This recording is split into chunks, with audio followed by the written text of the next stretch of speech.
Bonsoir à tous.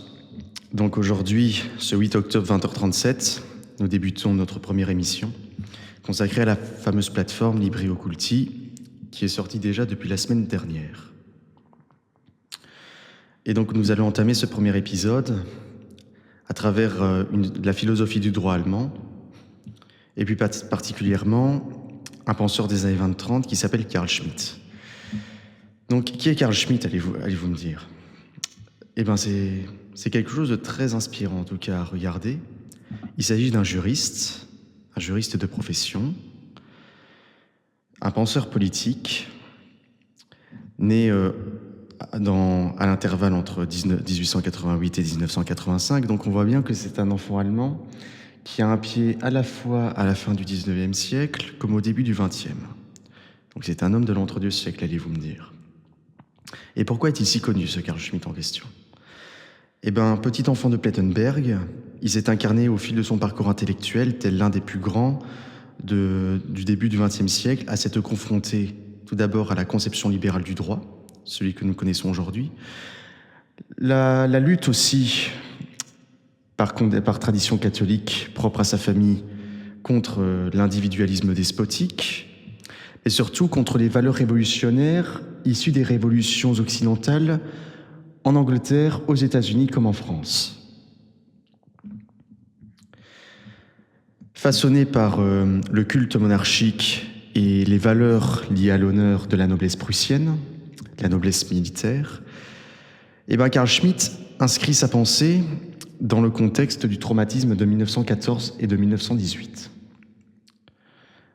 Pour remettre un peu plus en contexte, l'Allemagne sort de sa victoire des guerres prussiennes à partir de 1870, comme l'histoire nous le raconte, qui vainc Napoléon III, qui reprend des territoires, et donc qui fait muter par l'œuvre culturelle et l'expansion territoriale et la grandeur de la Prusse contre son rival européen qui est la France, sa propre identité. Mais très vite, 14-18 va faire mourir ce culte du héros. Pourquoi, allez-vous me dire ? Tout simplement parce que le héros tel qu'il était voulu sous la Prusse incarnait un sens de l'honneur, un sens du maniement de l'épée, à chevaux et donc à travers un rapport conflictuel assez mobile à l'égard de son propre ennemi ou du rival qui lui permet d'arriver à cette course aux honneurs. Mais la guerre mondiale, suite à la révolution industrielle, a non seulement industrialisé la gestion de nos ressources alimentaires, mais surtout aussi la manière d'être homme. Heidegger, dans son grand livre, parlera de cette fameuse machination de l'homme, dont cette sortie du fondamentalisme religieux par la raison depuis le XVIIIe siècle va malheureusement faire sombrer l'homme dans l'emprisonnement de sa propre innovation. Dans le sens où la lecture automatique des mécanismes de reproduction va en remplacer sa propre raison. Et donc cette industrialisation du paysan que nous racontait Raymond Aron dans son grand ouvrage qui s'appelle La grande histoire du XXe siècle, malheureusement va engendrer aussi une certaine industrie de la guerre. Et donc un rapport emprisonnant et industrialisé de l'identité du guerrier. Et donc comment se passe ce conflit en 1914 exactement ? Il se passe de façon immobile, ce qui fait d'abord une révolution de la manière de manier les armes par rapport à l'ancien monde. L'industrie, le monde technologique évoluant dans le militaire, fait une industrialisation de la mort, mais surtout une déshumanisation volontaire des corpus des guerriers. Cette manière d'être enseveli dans les trous, dans les tranchées, où l'immobilité face à la mort fait tuer toute gloire possible face à un ennemi, par l'éternité que ça prend, tout comme dans la capitulation future que va donner l'Allemagne suite à la déclaration de cette guerre. Parce que je le répète que c'est l'Allemagne qui a déclenché la guerre pour soutenir sa sœur de l'Autriche-Hongrie. D'ailleurs, qui est l'une des premières causalités de 14-18, liée au fait que l'héritier du trône d'Autriche-Hongrie avait été assassiné par un révolutionnaire serbe au moment où l'Autriche-Hongrie, l'empire austro-hongrois, occupait la Serbie comme la Bosnie. Et donc, au final, tous ces facteurs font que directement, les pays alliés historiquement se sont mis dans l'alignement des automatismes d'alliance pour ensuite au final faire sombrer l'humanité dans une telle barbarie jamais connue dans l'histoire.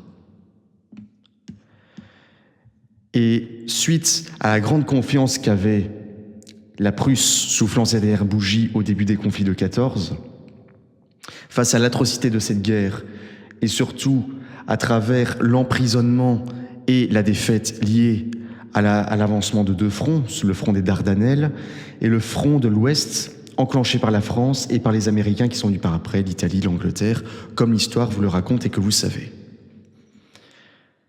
Et c'est dans ce passage incontournablement historique de la gloire prussienne vers sa chute, et qui va ensuite subsister à la République de Weimar, donc c'est-à-dire à une Allemagne rétrécie, une Allemagne à laquelle on confisque les colonies, qu'on ensevelit de sanctions économiques, l'endettement, le sentiment d'impuissance face au voisinage emprisonnant. C'est dans ce contexte-là que Carl Schmitt élaborera sa pensée, selon laquelle il sera très connu et pour laquelle on parlera au fil des chapitres que nous élaborerons prochainement. Et donc, si vous voulez, ce traité de Versailles de 1919 qui va symboliser le signe de l'impuissance et de la capitulation allemande va faire naître au milieu du peuple allemand révolte et une pleine honte.